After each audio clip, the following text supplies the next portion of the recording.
Welcome, all you adventurous readers, to the epic worlds of Alfred Döblin, where we explore the life and works of this fascinating but little-known early 20th century writer, brought to you by the website beyondalexanderplatz.com. Hello, everyone. Here today with Season 2, Episode 3 of our podcast, Epic Worlds of Alfred Döblin. I'm Chris Godwin, and I'm here today with my producer and interrogator, who is Katie Kavanagh. Perfect. Hi, Chris. Hello, everybody. Yes, Episode 3 of our second season. Now, would you like to just give us an overview of the main topics we're going to cover? Or maybe give us the title first, actually. Yes. Well, I think we could call this the Fateful Journey episode, because Alfred wrote a whole book about this 6 weeks when he and his wife and youngest son were fleeing from France and ending up in Hollywood. So if we do a quick recap as well, we left Alfred in episode 2 within France. Yes. We ended episode 2 sort of before the outbreak of war. What we're going to be, so that was 7 years in France we tried to cover from the three lenses of Alfred the family man, Alfred the activist, and Alfred the writer. So really we're going to be focusing now on the several weeks in the summer of 1940 when we basically had Alfred the fugitive. Perfect. Okay, and I believe we're starting with, well, you tell us, Chris, where are we starting today? Well, let's see, the war was declared by the UK and France on Germany on September the 3rd of 1939. Just about this time, Alfred was expecting his first volume of November 1918 to be published. And it actually came out in sort of late October, early November, after war was declared. So, of course, nobody got to see it or read it. He managed to, he volunteered his services. He tried to volunteer as a army medical doctor, but they turned him down. But he got taken on by a new propaganda section of the Ministry of Information, which was preparing sort of counter-propaganda against the Germans. This was, during the months of phony war between September 39 and May 1940, when, the Germans were very busy in the east and were sort of leaving the west for a little bit for dessert later on. So we could say this is the calm before the collapse. Yes, not terribly calm, of course, because everyone was on tenterhooks, wondering, when the thunderstorm was going to burst upon them. Okay. But he was taken on to this propaganda ministry, where with a motley crew of French and expatriate sort of refugee people were thinking up all sorts of clever ideas to demoralize the Germans should they invade. So, for example, they were working up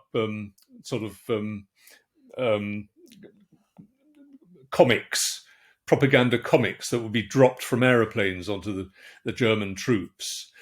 And Alfred had the bright idea of writing scurrilous lyrics to popular opera tunes and getting them recorded onto 78 RPMs by a famous Parisian diva and orchestra.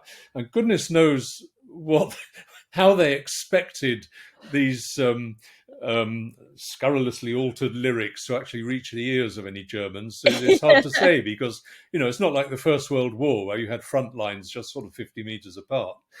Right.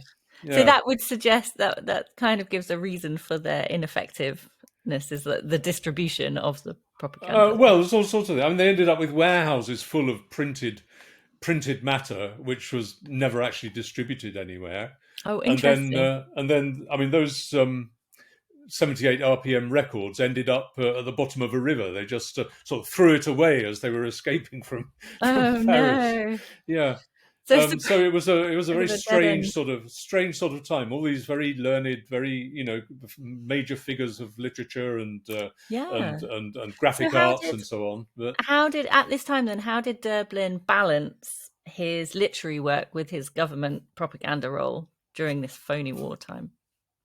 well, I think he was actually spending most of his time at the ministry. Um, I mean, there were. I mean, Erna and Stefan were moving around a little bit. They were sort of spending a couple of months here in this suburb of Paris, and then moving around a couple of 100 kilometers away from Paris for a while, and so on, because nobody was quite sure what was going to happen and where would be safe, and was Paris going to be bombed? So what was So going to were be the they safest? so they were Yeah, renting yeah, different yeah, yeah. okay. Um, but I mean, Alfred arranged for their furniture and effects, his library, etc., to be put into storage on a 2.5 year contract. So, Oh, so he wasn't expecting things to be over yeah, early, quickly. but in Hmm. fact, he underestimated considerably. Um, Can I I just want to take you back very quickly to where he tried to enlist as a medical doctor. Why do you think? What does that suggest about his sort of psychological state then, or sense of duty at this stage? oh yeah, no, I think I mean, he wanted to practice his profession in a way which would help his adopted country. Yeah, And he'd been a military doctor in the First World War, and so right. he I'd he he, forgotten he that. knew, Okay, how to deal with soldiers who have been wounded wartime. or are sick and so on. Yeah.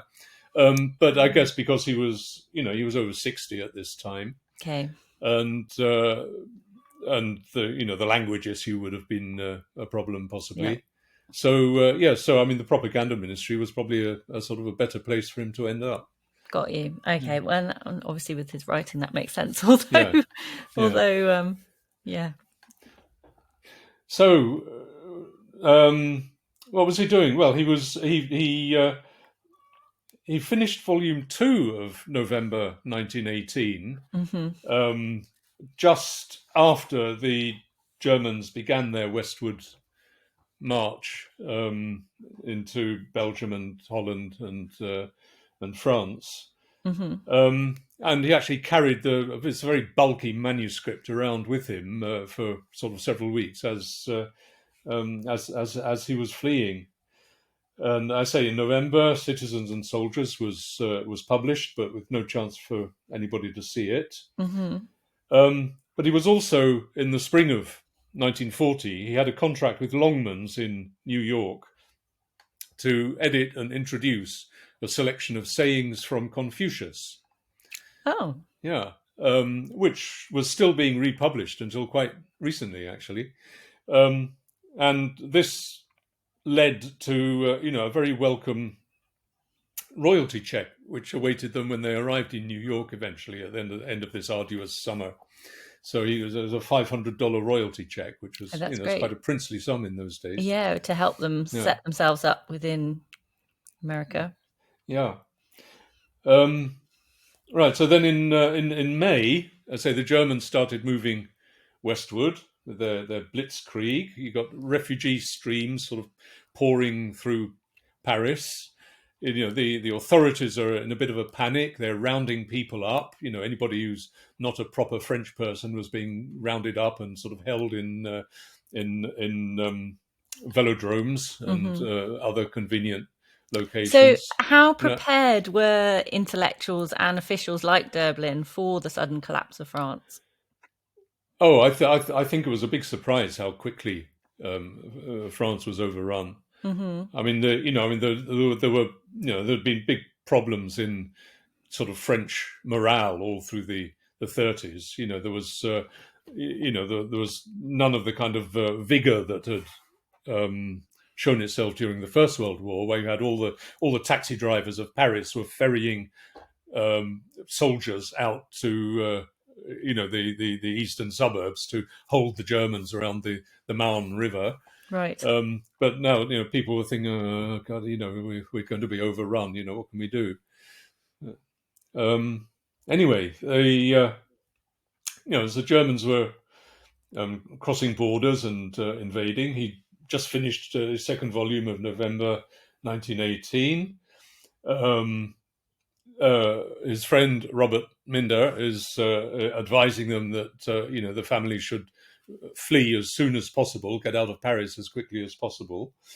So I'm imagining taking the manuscript. Has he? Did you say he's published it, or is he still no, taking no, it no, with no, him no, at the no. minute? This is just handwritten manuscript. Yeah, That's quite. I mean, that's a real commitment. That'd be so completely different in today's. Everything's in the cloud. yeah. So taking actual. No, and if you look at facsimiles of Alfred's handwriting, he had these enormous high risers and descenders and so on. It goes across the page like that. Right. 10 lines to a page, perhaps. Wow. It So how occupies an many pages? enormous 10 amount of lines to play. paper. Gosh, Yeah, so hundreds that's of like pages, a hundreds of real pages. Yeah, commitment to yes, to yes, flee with that yeah, manuscript then. yeah. And then So he at one does it point. what was it symbolizing here then? Is it like hope, taking it with him, it's hope, or is it a burden, or is it just part of his job, Well. I mean, at one point, an obsession to get it out? at one point, he hands the manuscript to Robert Minder, who's heading off to somewhere right down in the southeast on the Mediterranean coast, Hmm. which Alfred didn't want to join him because he still hasn't met up with Erna yet. Which we need to get in a minute. Come around to all these Okay. complicated movements during these few weeks. Okay. But he'd Well, handed the that's manuscript to Minder. hmm. But then later on, a few weeks later, Minder sort of gives, I think it was in Marseille, gives him back the manuscript. And sort of Alfred looks at it and says, oh, he doesn't feel any kind of emotional attachment to it now after the dreadful weeks he's been spending on the road. Right. Um, Oh no. but yeah, anyway, he took it off to America and wrote 2 more thick volumes of it, and nobody would publish it, and so on. That's a story for a later Oh, so it sort of episode. becomes a ball and Yeah, chain. yeah, but through Minder, a contact that he had in a town down sort of right in the sort of the middle of France, in the sort of the mountainous areas in the middle of France, a place called Le Puy. There's a young lady called Maud Schmidt lived, and she offered to put up or find a lodging for Erna and Stefan. Hmm. Remember, the other 2, the teenage boys, are both in the French army at the moment. So there was just the youngest child. Peter is in America, following his career as a printer. Hmm. So he's still working in the ministry. Yeah, it was 25th of May when Erna and Stefan left for Le Puy. Hmm. But it was 9th of June before the government ordered the ministries to evacuate Paris. So Alfred found himself in the back of a lorry along with some of his colleagues, and piles of boxes of papers and whatnot, which ones which they hadn't managed to burn in the courtyard of the ministry, and so on. So this is so the lorry. So it's the propaganda material that they're transporting, I guess all or kinds of just papers, all other kinds of. minutes. Yeah, I've got no Ministry. idea. I mean, there's just piles and piles of stuff, and a lot of stuff was being burned, sort of all the time. And others, for some reason, they were carrying along on these lorries. Okay. And the first destination for these ministry people was Tours, which is about 250 kilometers to the southwest of Paris. Okay. It's where the French government had relocated to during the 1870 war with Prussia. So they reached Tours around midnight. And then a couple of days later, they were told that, oh no, the government's relocating to Bordeaux, which is a So very even further south. long way, even further to the southwest. Right. Yeah. So all the lorries were loaded up again. The officers set off comfortably in cars, and the other ranks were somehow taken off in completely the other direction, down to the southeast to Moulins, which is sort of on the way to Le Puy. So in a way, sort of Alfred was probably content to be in the back of this lorry. Mm-hmm. and he manages to send a telegram to Erna that sort of he's on his way. And then the next day after that trip to Moulins, the ministry is dissolved. The government is basically just sort of disintegrating. So Alfred buys a train ticket to Le Puy, but when he goes to catch the train, the station is closed. Oh no! There are no trains. Oh, Yeah. so how does he make it to Le Puy in the end? Oh, this is awful. We could spend a whole hour sort of discussing the crisscrossings and. Okay, let's not do that. Yeah, but we can, we can give the gist of it. I mean, and how exhausting and demoralising the whole these weeks Yes. must have been. So then the next day after that, the government resigned and Marshal Pétain took over as a collaborationist to the Vichy government. The ministry staff were then loaded into cattle wagons, 40 to a wagon, and they Right. said they're heading off somewhere south. Nothing very definite. Concrete. Yeah. They spend the whole night in these wagons without moving out of Moulins. Mm-hmm. And then the next day, France asks for an armistice from the Germans. The cattle wagons actually get moving, and he's in this wagon for 3 days and nights with little food and little water. Mm-hmm. It keeps stopping somewhere out in the wilderness, somewhere, nobody knows where they are. Mm-hmm. So everyone's getting very kind of exhausted and fearful by this stage. At a brief stop on the 18th of June in Clermont-Ferrand, which is kind of big industrial city just to the north of this area where Le Puy is. And Alfred wonders if he should leave them and make his own way to Le Puy, but then eventually decides to stay. And then the train heads southwest, which is the wrong direction for Away. Le Puy. No. Down it reaches Cahors, which is sort of to the north of Toulouse. Right. These ministry people then are given lodgings in a girls' school. In the morning, they spend a lot of time burning more documents. Then the convoy is told that no, you're on your own now. The convoy is dissolved. Each of the official is given 2,000 francs travel money, but they also need a kind of an official duty pass to show authorities and police, whoever, that they're not spies. Right. So Alfred gets one of these passes, but it designates Toulouse as his destination. Oh, and not which Le is Puy. then is sort of the wrong way of getting back to Le Puy. Yeah. So can Erna? Was he able to get word to Erna during his time? That again is a very complicated saga. But, we'll get there. Okay. So he learns that the following day, early in the morning, there's going to be a train to Le Puy. So he decides to take it, but just at that same time, Erna has decided that they ought to leave Le Puy and head for Bordeaux. Oh no! So anyway, 6 o'clock the next morning, Alfred's on this train, supposedly to Le Puy. Right. Meanwhile, 9 a.m. on that same day, Erna has gone to the station, but finds her two helpers who are, liaising with the police to get passes and so on. But they've disappeared. Oh gosh! And so she has to, with Mademoiselle Schmidt's help, she applies to the police for a permit to get to Bordeaux in some sort of official vehicle. And then this train to Le Puy stops before they're only about a third of the way there, and it's not sure if the train is going to go on. And then the police start checking everybody's papers and so on. It's all getting a little bit fraught. It's not easy to get anywhere, is it? No. Of course, nobody knows what's going on. So they don't. Are the Germans here? Are the Germans there? They don't know. But also, there's so much bureaucry. Like, I need a pass for this. Yeah. I need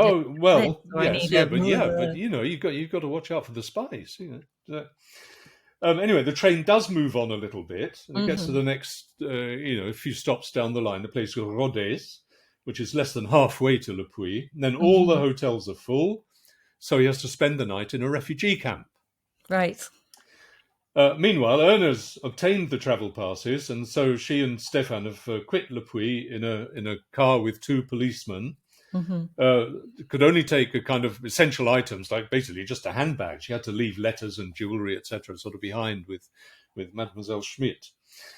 So this train that Alfred's on has stopped with no sign of sort of moving on any further, and so he takes the bus to the next town, looking for transport onwards, but no drivers will take him because the Germans are too close.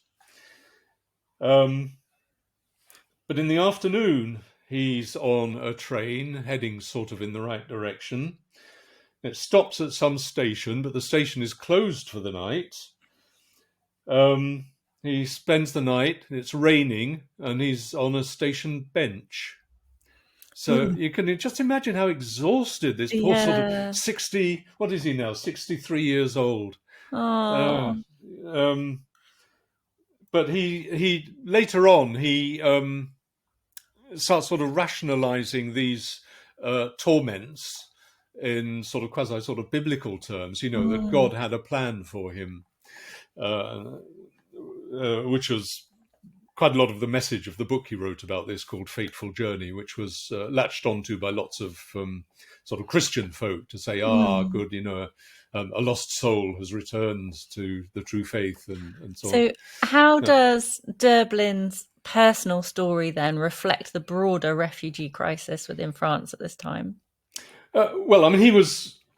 I'm going to say, well, I mean, there were an awful lot of French people were refugees at this time. I mean, you've all seen the films of all these wagons and little cars and things with mattresses on the roof and children clinging on and so on. These convoys being strafed by Stukas and whatnot. So there were thousands and thousands of French people were on the roads. He's obviously foreign because he doesn't speak very good French, but he's got a French passport.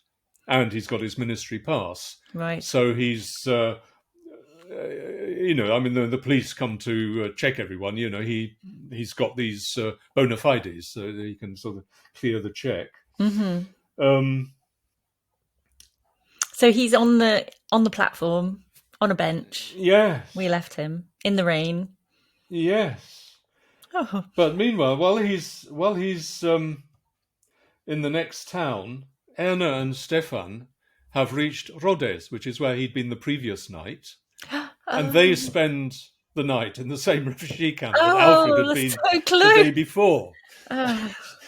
So only they could call each other. Yeah, and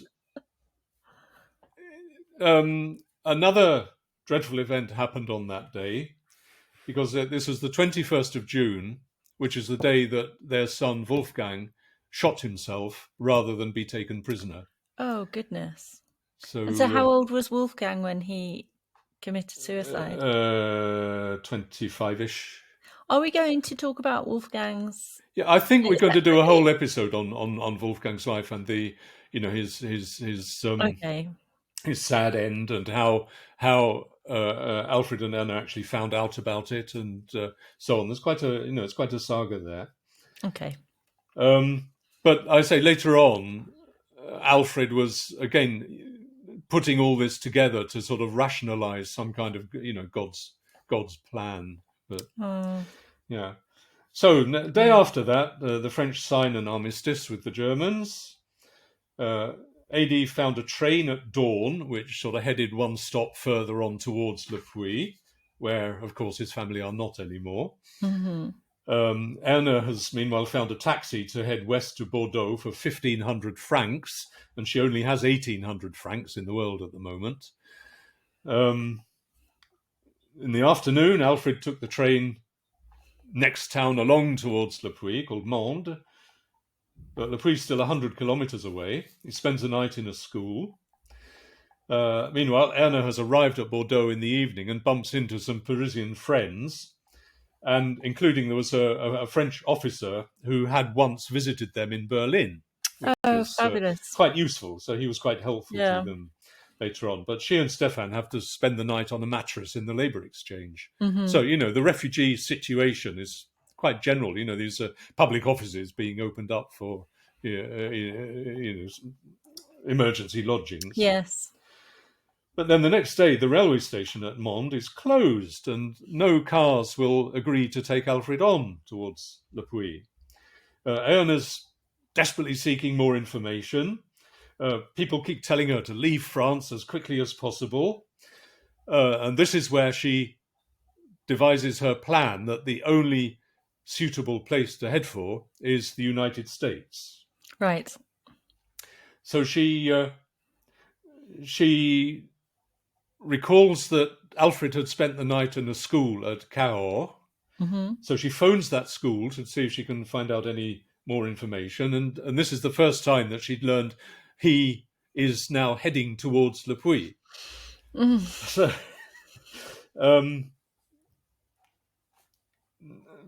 but Alfred's still in Mende. He goes to the prefecture to get a travel pass for Cahors and Toulouse. Mm-hmm. Again, the wrong directions for where he thinks he needs to be heading to. And he's too dispirited to react to this absurd situation. But he manages to send... he sends a telegram to Erna at Le Puy, which is actually useful because Mademoiselle Schmidt is still there and can pass on later on. Yes. Right, great, okay. But then he reports to... I've forgotten about her. He reports to the refugee camp. He spends a night in a refugee camp, but he, in the afternoon, after his papers have once again been checked by the police, he manages to get a bus heading in the Le Puy direction, but it ends up halfway at a hilltop spa town full of holidaymakers.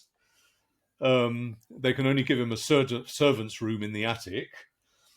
And then the next morning, very early, he actually reaches Le Puy, and only to learn that Erna left 3 days ago. Oh, no.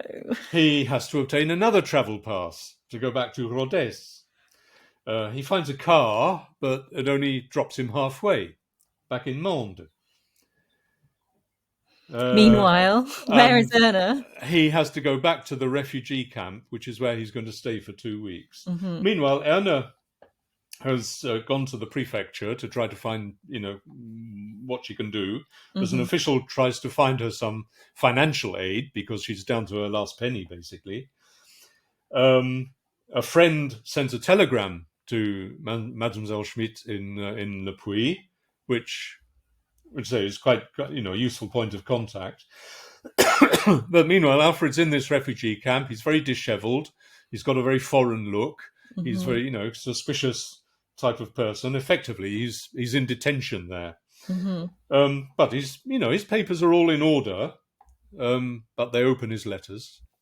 Right. I'm not quite sure how many. It's amazing how the postal service was still working. We can see a few times where letters have been actually reaching people, maybe many weeks late, but they're still arriving. That always amazes me. Yeah.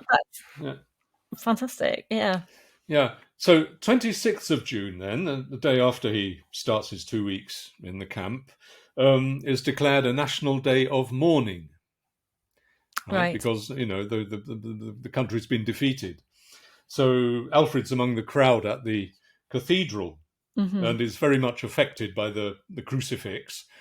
Mm-hmm. Just as nearly 20 years before, he'd been very affected by the crucifix in the cathedral at Krakow when he was doing his tour of Poland. But he says, empty and apathetic, and he's even thinking of killing himself. Oh, gosh. Yeah.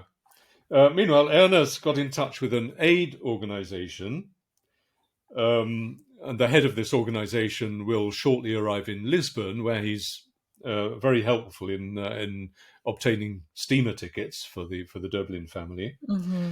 Meanwhile, the Germans have reached Bordeaux. Erna is urged to flee via Spain, and she learns that the only route out is to Toulouse. Mm-hmm.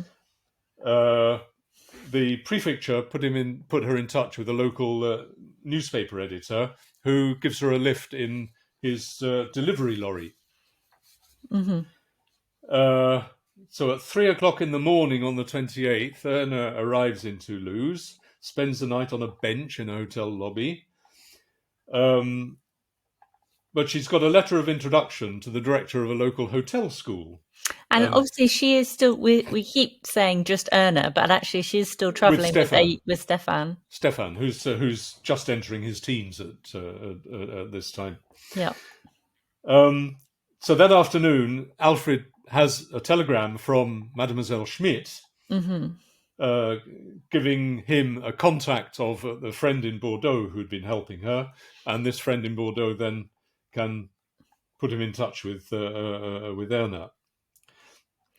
So they're getting closer together. Yeah, but Alfred is all a bit helpless by this point. He's actually gone to the police headquarters in this town where the refugee camp is and asked them if they would phone this friend in Bordeaux, but the police refuse. Right. They say that the government's all moving inland. The new Vichy regime is being set up inland. There's no point phoning Bordeaux. Robert Minder is still being helpful. He's had several messages from Alfred saying how desperate the situation is. Alfred keeps going to the cathedral. He's really malnourished at this point. He's unhealthy. He's almost hallucinatory. But that afternoon, on the 1st of July, Erna receives a telegram saying where Alfred is. She sends him a telegram. Right. Meanwhile, Minder has told Alfred that he can't trace Erna. So all these crisscrossing messages. No. So, yeah. Can I just stop you just very quickly? Because I know we're going to talk about faith and religion separately at some point. Yeah. So Döblin, he was obviously his recurring attempts to find some sort of religious meaning or clarity in his cathedral visits. So how does that marry in the context of his near suicidal kind of position that he's in? Well, he's in a spiritual crisis, isn't he? Brought on by the nervous tension and the malnourishment and bad sleeping and so on. Anyway, on the afternoon of the 3rd of July, at last, the telegram comes with Erna's exact address. So Alfred has to go along to the prefecture to get an extension to his official travel pass. Yeah. And that evening, there's actually a little bit of an uprising at the refugee camp, complaining about the bad food, and the police have to be brought in to restore order. Alfred, meanwhile, because of all these telegrams that have been sort of crisscrossing to him in the camp, he's interrogated by the camp command. They're very suspicious about all these messages, but luckily these official papers are enough to sort of let him go. So another few days later, he buys a rail ticket for Toulouse and lets Erna know. He has to change trains halfway, but there's a hotel there which can actually offer him a real bed. The first time in several weeks, he actually has a comfortable place to sleep. And on the 10th of July, he arrives in Toulouse and he's met at the station by Erna and Stefan. Yay! So that afternoon, it's not over yet. Oh no, it's not over yet. You were talking about bureaucracy earlier on. Just wait till we get to the next bit. So that afternoon, Erna sends a telegram to Peter in the US saying that he must help them obtain visas and tickets to get to the US. So Peter gets moving. He contacts all the various aid agencies and refugee help organizations and so on. Alfred bumps into an old friend there in Toulouse, but he's still very depressed, very anxious. He's feeling very guilty. And at this point, he says he feels contempt for his lapse into religion. So, I mean, when we come to talk about his time in Los Angeles, we'll be getting into the religious issue in a bit more detail. Yeah, so it's at this point, Alfred tells Robert Minder that he's met up again with his wife. Mm-hmm. So Minder now able to send back this very bulky manuscript that he's been looking after for a few weeks. No. Do you think And he's happy about that, or do you no, think he he's like, says, oh, he I says, just want to get rid oh, of he'd it? much prefer to have left it with Minder. The work Such a seems alien burden. to him now. Yeah. Yeah. Okay. In the middle of July, some friends in New York telegram them to say that they've got US visas that they could pick up in Marseille. Great. And at this point, Alfred finds that his and Erna's French passports have expired. Oh no. Oh So gosh. he has to go to the prefecture and the police to get an extension. How easy was it to get to Well, obtain a passport? he went to the police on the 18th of July. On the 19th of July, two acquaintances in Toulouse have given favourable reports about them to the police, and so the police are happy to help. And then it takes half a day for the prefecture to do all the paperwork. Okay. So their passports are okay. Sigh of relief. Yeah, but on that same day, one of these aid agencies in New York has secured Alfred an employment offer from MGM in Los Angeles. Wow, the film studios. So that's his year in Hollywood, which we'll come That's to in the exciting. next episode. Okay. So there's a weekend has come up. So on the Monday, the military office provides exit visas, valid for 1 week only, no renewal. So they have to get out within They that have week. to get out, and this is going to be important later on when we come to talk about the Klaus problem. So at midnight, they're on a train to Marseille. They arrive in Marseille in the morning of the 23rd of July, off to the US consulate. Oh, we've got no file for you. Alfred produces his documents. He's got letters from New York. He's got about his spring 1939 visit to New York for this Pen Club conference. And he's told, come back in 2 days. So they have to find a hotel. They have to go to the Portuguese consulate, of course, to get visas. But first, they need the US visa and boat tickets. Right. So in the afternoon, Alfred heads for the local cook's office, but it's already closed for the day. The next day, they get their US visitor visa, valid for 6 months. Off back to Cook's. He has to deposit 3,000 francs with Cook's, hoping that this will help to obtain the boat tickets. And now they don't have enough funds to travel to Lisbon. So he has to send to New York, pleading for people to remit some money to them. And of course, the exit visa is running out by the day. Oh my goodness. And they have no time to wait for the US funds to reach Marseille, and they're going to have to wait till they can pick them up in Lisbon. Gosh. So the next day, Portuguese visas issued. Day after that, Spanish visas issued. They've got no travel money. The bank account has been blocked. Erna tries various ways to raise the travel money, but without any luck.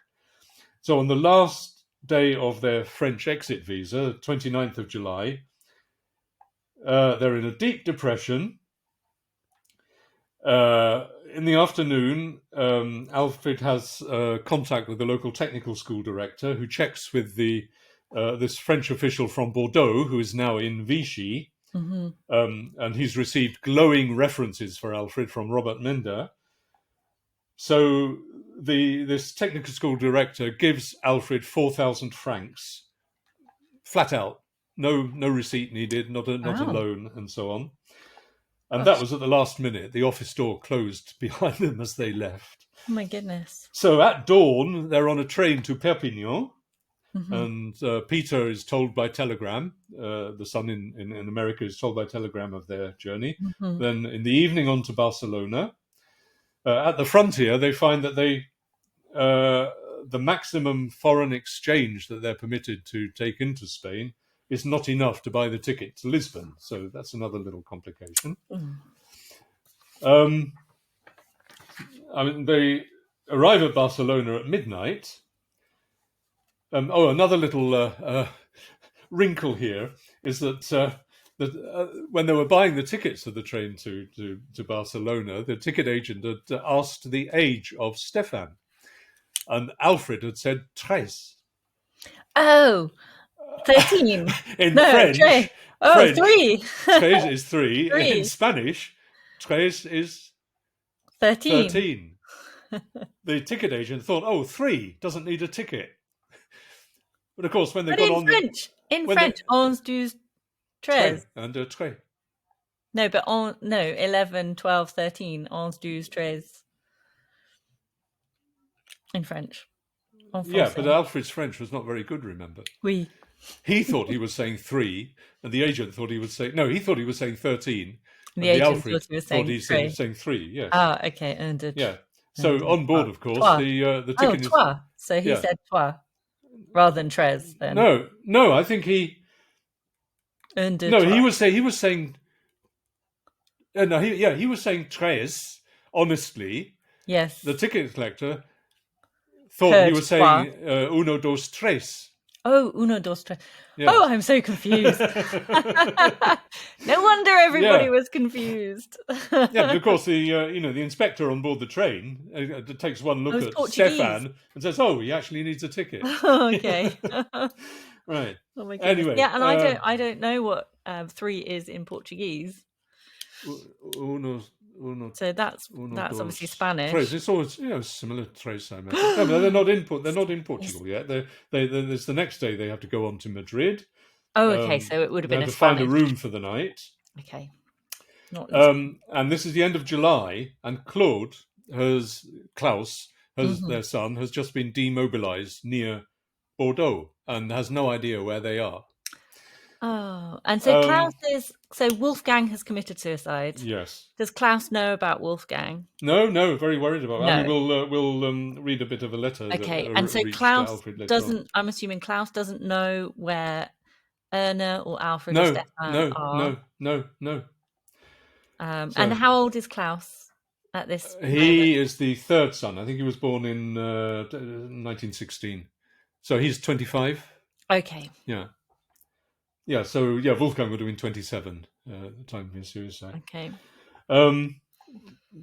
So the next day they managed to change enough money to continue their journey and celebrate their first lunch in 3 days.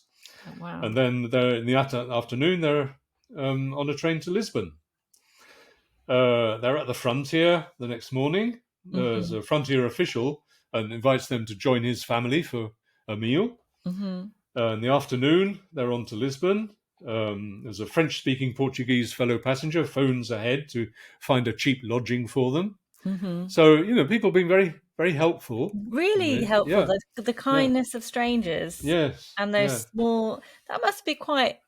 I feel like that would be quite overwhelming. Not overwhelming, but just so, compassionate and Yes. Yeah, and such a relief to find a real relief. Friendly strangers who are not trying to, harm you in any way. Definitely. So they arrive in Lisbon at 2:00 in the morning on the 3rd of August, and their friendly Portuguese fellow passenger guides them to a lodging, and he's very helpful to them throughout the whole month that they spend in Lisbon. So in the middle of that month, middle of August, they have a telegram from Peter saying that 3 boat tickets are on the way. The Greek line, and it will leave on the 30th of August. And several aid agencies have pulled together the funds for these tickets. One of the agencies was also trying for first-class cabins on a different line, but Alfred opted for the Greek line. And then 5th of September, there they are on the Nea Hellas, heading to New York, where they arrive on the 12th of September. And we'll pick the story up then next episode. There. Gosh. But, it's exhausting just going over this list of missed connections and my goodness, crossed paths and telegrams that don't reach. And the role of that fate is playing in kind of... Yeah. But note who the most active agent was in this saga or at least in the later Erna. parts of it, it's Erna. Erna. Yeah. Yeah, yeah, Taking control, which yeah. is good. Yes. Yeah. Um, but anyway, I thought for our reading, I thought Mm. we could, first of all, quote some paragraphs from a very long letter from Klaus that actually reached the Döblins in Lisbon somehow. You know, letters being forwarded on from address by address across frontiers and so on. Mm. Wonderful postal services. And then we'll go to a little kind of retrospective that was published in 2011, giving some factual information about the kind of the sequels to some of these things. Okay. Anyway, the first reading is some paragraphs from a letter from Claude, who was still at that time in his kind of last days as a soldier. Mm-hmm. Döblin, in his book Fateful Journey, Döblin introduces it, saying, "In Lisbon, a thick letter reaches us from our son Claude. It contains a long, moving, simply factual report in French. This excerpt comes near the end, how things went with him in those June weeks. At night, we stop in B. There's no full place names are given here for censorship reasons. At night, we stop in B and hear news of the armistice of 25th of June. I could howl. We tried so hard only to come to this defeat. We're all so sad. And that evening in St. F, where we've been quartered, we learn of the harsh conditions of the armistice. I'm worried about the future. Many of my companions seem unclear what the conditions mean for their home département. Is it going to be under occupation or is it going to be part of the Vichy government? Very slowly, they start to realize their life will be greatly changed. I'm impatient for news from Mama, Papa, and Vincent, i.e. Wolfgang. I'm dreadfully frightened for Papa, if only he didn't stay in Paris. Excuse me. Next, we're off to P, where we stay. Sorry, P is the letter P, where we stay several days. Occupation troops are 500 meters away. We move on to D, a hamlet of 20 houses, then to another D, a small village, and now we rest. Later, I receive there a letter from Mama, and then a postcard from Mama. I'm glad to hear that they're all together in Toulouse. I hope we'll soon have news of Vincent. I'm just worried he might have been taken prisoner. And then there are several more paragraphs which we'll leave out. So, I'm waiting for my cohort to be demobbed. I hope someone can send my civilian things on from Saint-Germain. I have nothing else to wear. I want to be free, to be joined with my parents and find work. I really want to work after these almost 3 years when I couldn't do anything. My head is full of ideas for show windows. When can I put them to good use? I think a lot about the parents and what they might be doing now. Soon the day of freedom will come and a new life can begin. I hope it will be an uneventful life, happy and fruitful. I trust in the future. It will be better than this sad past. Let's await the day of release and then to work. Oh, so he's Ah, really thinking about his family and he's optimistic. yes, yes. He's I say worrying. he'd finished his sort of artisan course as a show window designer and so on. Mm-hmm. So he really wants to get to work on it. There's 3 years hiatus, just you know, doing fairly useless things in the military. Mm. Anyway, Oh. there was a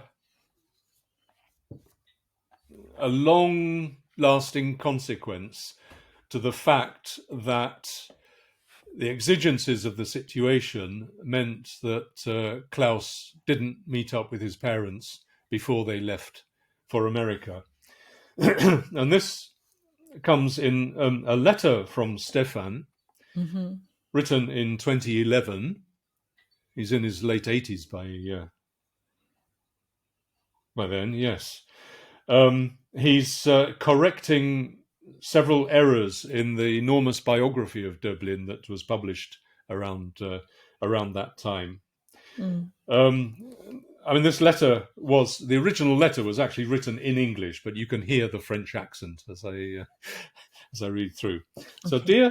dear Professor W. Schuller, Again, I must first apologize for not being able to write to you in German. I hope, however, that you will be able to read this letter without difficulty.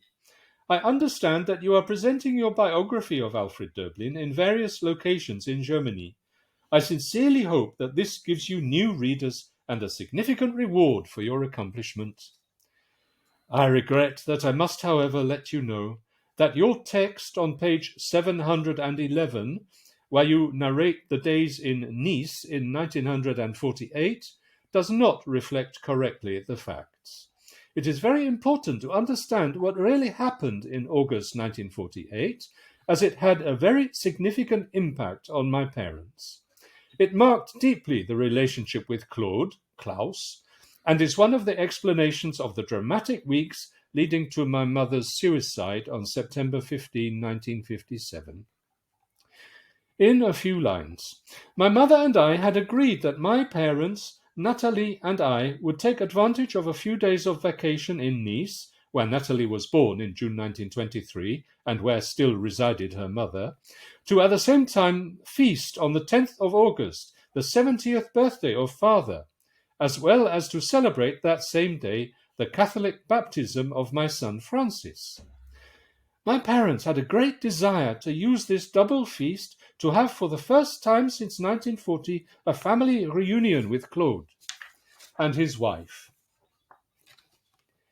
Claude and his wife did not attend the ceremony for the baptism, nor did they come to the anniversary luncheon for father. This, you can well understand, was a shock, and it hurt considerably my parents.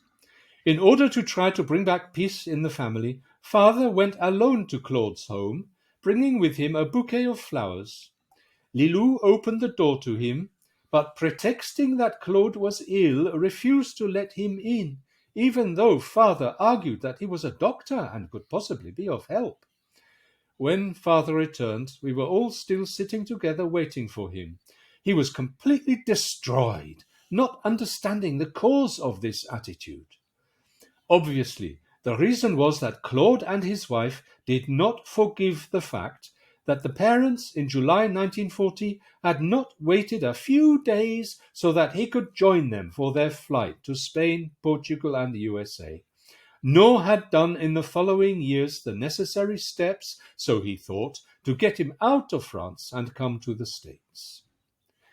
In April 1945, after my return with the French army to France, I took a weekend leave from my military duties and went to Nice to meet Claude. This was the first time I saw him since 1940. He was extremely friendly with me and took the occasion to introduce me to his fiancée, and I attended their marriage a few months later. His friendliness did not hide the fact that he clearly expressed his reprobation to what had happened in 1940, up to the point to tell me that this was an act that he could never forgive. He also went so far as to say that mother would have, if needed, done the same thing with me. I must add that this remark touched me greatly, as on two occasions in June and July 1940, mother effectively envisaged to continue her flight without me, but did not have the courage to do so in front of my tears. The relationship between Claude, his wife and mother, thereafter never got back to normal, and this definitely contributed to the total breakup in a normal relation with mother after my father's death. This pushed the despair of mother. So, as you can note, 1948 was indeed a very important period, acting as a revelator of a broken family. I hope these few lines will permit you to give a more factual description of this period. With all my respect, very sincerely yours, Stéphane Döblin. Oh, goodness me. Yeah, so I mean, there are two things to consider here. I mean, the fact that they were under this enormous time pressure because of this 1 week only exit visa, where they had to run around collecting all other kinds of tickets and exit visas and entry visas and so on. And Claude was in his mid-20s at this time, so one would think he's able to look can after stand himself on his own feet. Yeah. Yeah. But it's indicative of something about his personality, perhaps, because in the 1980s, I think it was, he brought a prosecution against Robert Minder for revealing family secrets or intruding on family autonomy, something like this. So the case began to be heard, but before it could finish, Minder actually died. So Claude, seems perhaps, I say, not to have been the most sort of stable of the four sons. But, that may be unfair. I don't know. I'm sure I'd have been initially sort of very upset to find that my parents had sort of skedaddled without me. And he survived the war. He was in Marseille for a while, and then he managed to cross the border into Switzerland for the rest of the war. I think that if you knew where they were, then you would obviously be expecting them to say, how can we help you flee as well? How can we help you join us? Or will you come and join us? Yeah, but that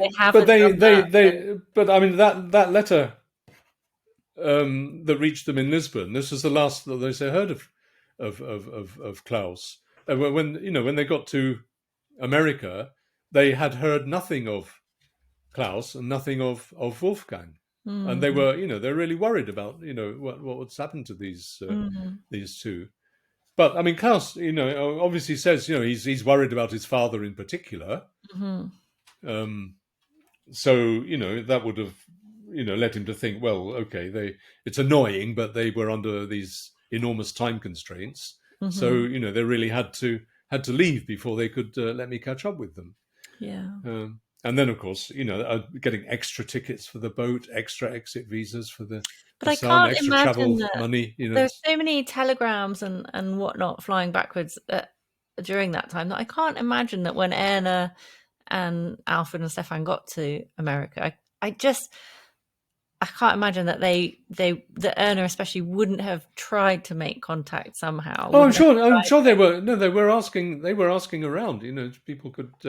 You sort of knew where, where they were. But I said they didn't manage to get into contact until after the war. Oh, yeah.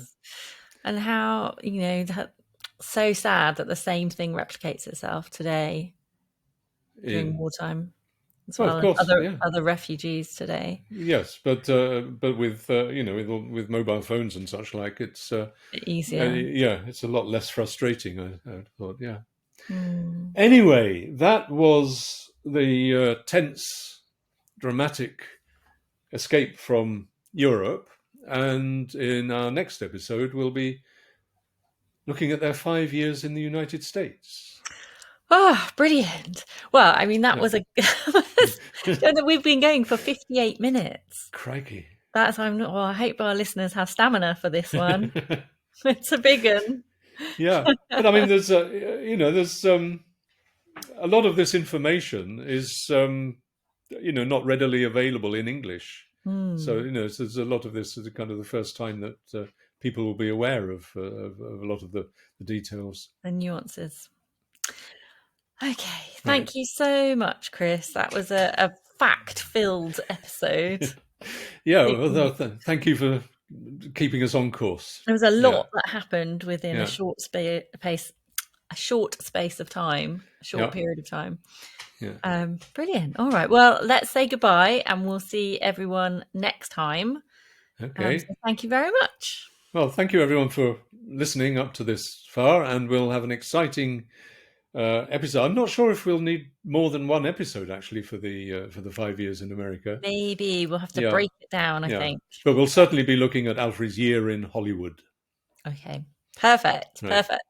All right, thank you so much, and we will speak to you again. Wonderful. Right. Okay, bye everyone. We hope you've enjoyed this episode of the Epic Worlds of Alfred Döblin. Join us next time to explore more about this fascinating writer's life and works.